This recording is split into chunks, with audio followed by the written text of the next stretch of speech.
Bonjour, j'espère que vous allez bien. Aujourd'hui, je vais vous lire la biographie du deuxième auteur que nous allons évoquer dans notre séquence sur l'inquiétude spirituelle sur le roman de 1919 à 1939, Georges Bernanos.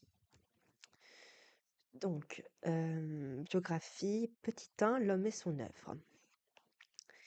D'ascendance lorraine et bourgeoise par son père, paysanne et berrichonne du côté maternel, Georges Bernanos, 1888-1948, est né à Paris, mais la consonance de son nom, les légendes familiales et son sens de la grandeur auréolent sa figure d'une sorte d'hispanisme héroïque. Son enfance a eu pour cadre, à Fressin, pas de Calais, une vieille chère maison dans les arbres, un minuscule hameau au pays d'Artois, plein d'un murmure de feuillage et d'eau vive. Élève de collège religieux, où il fit de bonnes humanités, il aborda spontanément Balzac et Dostoïevski, Barbé d'Aurevilly et Zola.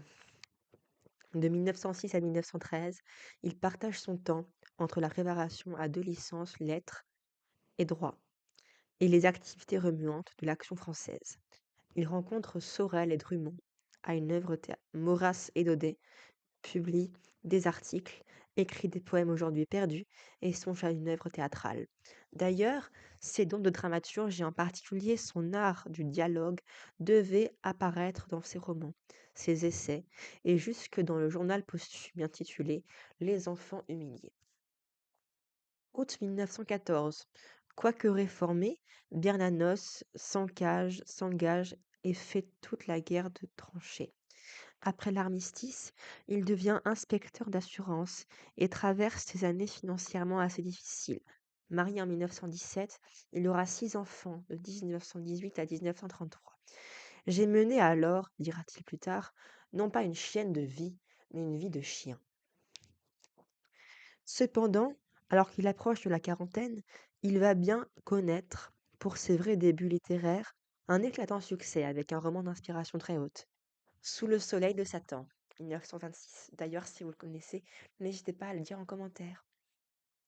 Henri Massy et Léon Daudet s'attachent à sa renommée naissante et Paul Claudel salue dans le nouveau livre cette qualité royale, la force. Viendront ensuite l'imposture, 27 pardon, et la joie, 1929.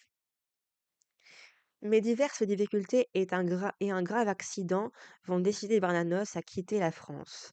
Il s'installe avec tous les siens en Baléares où il vivra, en témoin et en juge, les déchirements de la guerre civile espagnole, tout en composant son chef-d'œuvre.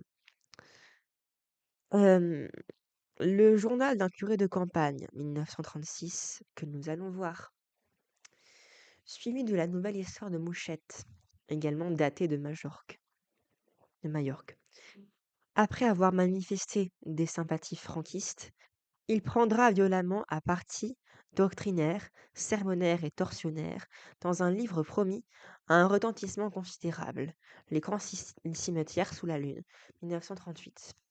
Au lendemain de Munich, après un court séjour en France, Bernanos part avec sa famille pour le Brésil, où il terminera Monsieur Wynne.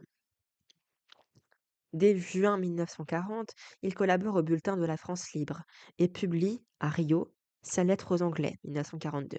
Revenu à Paris en 1945, il multiplie articles et conférences et il achève ses dialogues de Skérmélite, publiés en 1949, quelques mois avant que la mort ne l'enlève.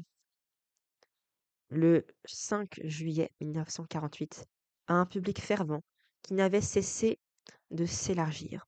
Ses essais et écrits de combat ont paru dans la bibliothèque de la Pléiade en 1972. Petit 2, l'honneur chrétien.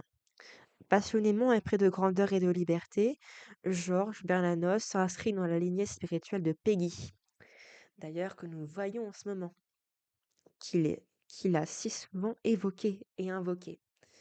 Étranger au compromis et à la transaction, aristocrate et chevaleresque, il a refusé toute aliénation de son indépendance, mais revendiqué l'héritage entier de sa civilisation. Il y a un honneur chrétien, écrit-il dans les grands cimetières sous la lune. Il est la fusion mystérieuse de l'honneur humain et de la charité du Christ. Une telle formule se situe au cœur même d'une œuvre qui s'est déclarée avec éclat contre tout ce qui blesse ou avilit l'être humain dans son âme et dans sa personne, et qui, profondément engagée, ne fut jamais ni enrôlée ni sectaire. Et je vous lirai le premier extrait euh, de, je crois que c'est Sous le soleil de Satan. Non, c'est les grands sixièmes cimetières sous la lune. Je vous lirai ça dans 4 jours. Merci à regarder. Au revoir.